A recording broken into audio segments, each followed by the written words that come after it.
ভাই লিখি করিস তোর এটা দেখা হবে, তোর এটা কোনো কাজ নেই, চলে যা চলে যা। এটা ভুট্টে গালা নাকি কি করিস কে বুইকেন ঠিক করো রে। মারে ছেড়ে না কাছিস প্রদীপ কিবেন করে যে পাইপের মধ্যে আছে না হ্যাঁ। কিবেন ঢুকতেছে সাদা সাদা কোটে রে চল তো যাই, চল চল কোটে। পাইপ তো ভাড়া হয়ে যাবে। কে সদীপ কিনে আসিস রে? আরে তোরা জন্য অপেক্ষা করবেন চো। আইতে খেলা খেলায় পাইপ দিয়ে বাতাস দেওয়া দুই খেলায়।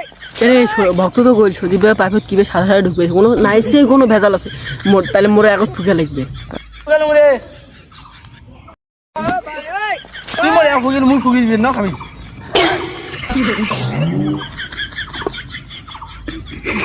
রে তাফালি মোর সাথে সব সময় হ্যাঁ একা ডিম না বাইছুন কবে জানিস তুই এলা যে ফিরবো গাওখান ধোয়া খাবেন না মা